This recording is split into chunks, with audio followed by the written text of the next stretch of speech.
Okay, so today, good morning.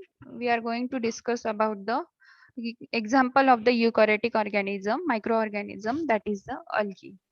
So first, what is the history of the algae? So in Linnaeus in 1753 was the first to introduce the term algae. So actually, it is a Latin words which means the seaweeds and meaning the Hepatiaceae also. So when they are in a singular form, at that time, these algae is called as a alga, and many of which are unicellular in nature. And then next is about their habitat. So they are ubiquitously in nature found, okay, and live mostly in the aquatic environment. But many also thrive at the terrestrial and subterrestrial alga also present in the environment. Then next is that they contain the chlorophyll. So as they contain the chlorophyll, they are the group of the microorganism which are the photosynthetic in nature. So they can produce their own food itself. So the next is that the algae are of the great general interest to all biologists. Why? Because it is a single algal cells. Okay. Then it also shows the complete organisms like character. Okay. They also capable of the photosynthesis. Then synthesis of the multitudes of the other compounds which constitute the cells. Then next is that the what is the branch? Okay, so the as we know that the branch is related to the study of the microorganisms, so that is called as a microbiology. But there are the sub branches are present. For example, when we are going to study about the virus, so that branch is called as a virology. Likewise, that the branch which is deal with the study of the algae, that is called as a phycology. Then next is the structure. Okay, so generally the structure of the algae is present in the form of the thyloids. Okay, so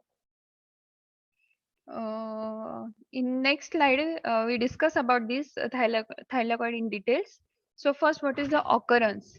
So they are present in everywhere in okay, abundancy in oceans, sea as their habitat is the aquatic, but some are the terrestrial and subterrestrial.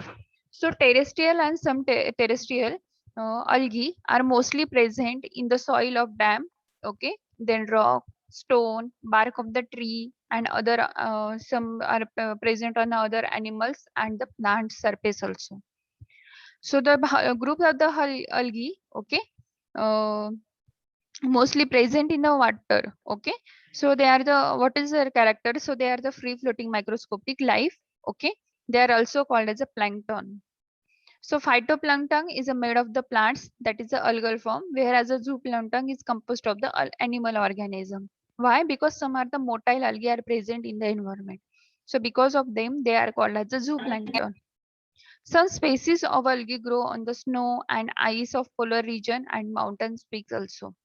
Okay, some also can be survive at the temperature of the 55 degrees Celsius. Some are the endophyte. Okay, but this endophyte group not free living. Okay, but they living on other organisms. For example, protozoa, mollusk, sponge, and the corals. Then next is there what is their structure? Okay, that is the morphology. So as algae have a wide range of the size and shape. Next is that I already told you that they are the unicellular. So they are unicellular in nature. They are a spherical, rod shape, club shape, or spindle shape.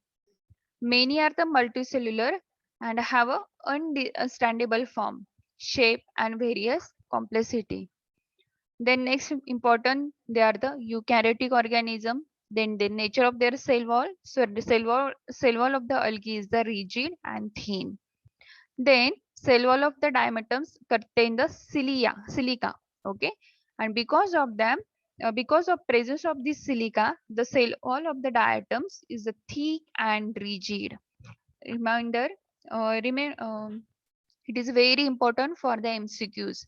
They might ask, okay, the wall of the algae is the mostly rigid and thin, except in it is the thick and rigid. So it is the thick and rigid in the diatoms. And why? because presence of the silica. Then next is that the motile algae have a flexible cell membrane, and this flexible cell membrane is called as a periplast. An example of that is the spirulina. So in spirulina, cell membrane is the flexible. Okay. So then they contain the discrete nature of the nucleus. Then the chlorophyll and other pigments are found in the membrane-bound organelles that is called as a chloroplast. Okay. They may ask the question chloroplast present in dash dash membrane bound organelle. Sorry, chlorophyll is present in dash dash membrane bound organelles. So in organelle, so it is present in chloroplast. Then next is that within the plastid matrix or stroma our flattened membrane vesicle like structure is present. So this is a flattened membrane vesicle structure is mostly the thylakoids. Okay, so this is all about the organization, cellular organization of the algae.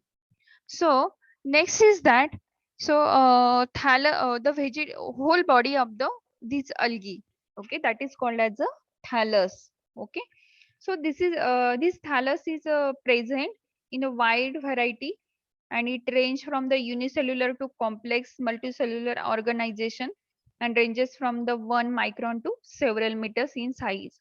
This is also important for the MCQs. Okay, what is the nature of the thallus organization? So this thallus is a wide variety, ranges from unicellular to complex multicellular structure. Okay, and size is a range from 1 micron to several meters. Then next important point about the thallus is that depending upon the range of the thallus organization, it is classified into the different thallus. For example, unicellular thallus, then aggregate thallus, then the colonyl thallus, then filamentous thallus, then next is the sypnoceous thallus and the parenchymatous thallus. So first is the unicellular thallus, okay, or the algae which possess this unicellular thallus. That group of the algae is called as a unicellular algae. So what are the characters of this group? So they are maybe motile and they may be the non-motile. First important point that they are maybe the unicellular group of the algae may be the motile and the non-motile. So this type of the thallus is occur in all group of the algae except Charophyceae. Okay, and next is that we this unicellular algae. Okay, it is classified as a motile and non-motile, but there is also another criteria for the classification. For example, rhizopodal unicells. Okay, then next is that what is the characters of this rhizopodal algae? Okay, so they lack the cell wall and they have the periplastic and cytoplasmic projection. Okay, and because of that they are able to move from one location to another like the ammoid movement. Okay, then next is that next group is that flagellated unicells. Okay, so these occur in all group except the Phaeophyta and Rhodophyta. Okay, I'm going to share you notes in that all this is given. Then next is the spiral filamentous. Okay, so why they are called as a spiral filamentous? Because they have the coil-like structure. So these rhizopodal unicells, then the flagellate unicells, and the spiral filamentous unicells. So these three algae, okay, are the example of unicellular motile algae. Now second group in unicellular is the non-motile. So these non-motile unicells lack the flagella, okay, but they possess the nucleus and the plastids. And the example of this unicellular non-motile flagella is the chlorella.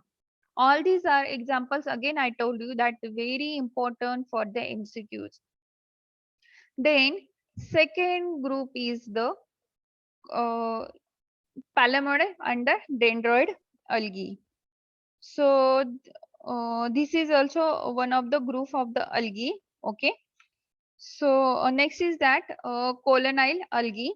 So this colonyl algae is also example, and they may be the motile and the non-motile like the unicellular algae. Then next is that why they call as a colonyl algae, because they form a definite shape and arrangement of the cells. There is a many examples of this colonyl algae. For example, coneboil, that is the Coenobil, and the examples of that group is the volvox. Okay. Then next is that palamollid algae, and the example is the Clydomonas and Tetraspora. So these are the two examples of the colonyl algae. Okay. Then I told you that second class, that is the palamoid and dendroid. Okay. So in some reference book, these palamoid and dendroid algae is merged into the colonyl algae. Okay. Because what is meant by aggregate? So aggregate means there is a bulk of the mass. And colonyal means what? In colonyal also there is a bulk of the mass is present. So because of that, in some books they are given in different criteria, that is aggregate and colonyl. Okay. But in some book they are classified. Some in some book they are present as a separate aggregate and colonyl, but in some book they are merged. Okay, into the aggregate group is merged into the colonyl group. So in this dendroid colony, okay, so example of this is the chrysodendron. Okay, so in this chrysodendron there is a irregular aggregations of occur. Okay, so this is the difference. What happened in colonial, there is one of the unicellular organization is occurred, but in aggregate what happened, there is a irregular bulk of the mass is formed. Then next is the filamentous algae. Fourth group of the algae is the filamentous algae. So this filamentous algae is again classified into two types, that is the unbranched and second one is the branch algae. So these branch algae again classified into three types, that is the simple, heterotychous and a pseudobaronchimatous. So what are the characters of this filamentous algae? So they may have the multicellular filamentous form. Okay. So cells are arranged in a single row. Okay. At that time they are called as a uniaxial. Sometimes they are arranged in a multiple row. At that time they are called as a multiaxial. Okay. So example of this multiaxial is the Eulothrix, then the Spirogyra, okay, and Cladophora. Then next is that some are classified in unbranch, sorry, in branch. Okay. So in branch, when they are present in a single row, that at that time they are called as unaxial. Then next, when they are present in a multiple, at that time they are called as a multiaxial. Then sometimes they are present and they have the postrate and erect branch. When they possess this erect branch, at that time they are called as a heterotrichous algae. Okay, and the example is the Fristacealia. Then next is group is that siphoneous algae. So what is this siphoneous algae? So in this siphoneous algae, the thallus of this form is consist of the branch or septate. So just go in previous lecture, okay, and in that I told you about the arrangement of the hyphae. Okay, so there are two types of the hyphae are present, in which first one is the septate and second one is the aseptate. Okay, so aseptate is also called as a coinocytic hyphae. Okay, so that type of the thallus is present here in the siphoneous algae. Okay, so because of that they call as a siphoneous algae. And how they characterize, so they have the branch or septate tabular filaments. Okay, and that group of algae is called as the siphoneous algae. And last one is the parenchymatous algae. So many algae possess flat, folious, and tabular thalli. Okay, so they are arranged in a leaf-like structure. So that group of algae is called as a parenchymatous algae. Then next is that they are divided by this tabular structure, okay, or their reproduction is carried out by this leaf-like or tabular-like structure, okay. So this all is about the thallus organization or classification of the algae based on their thallus organization.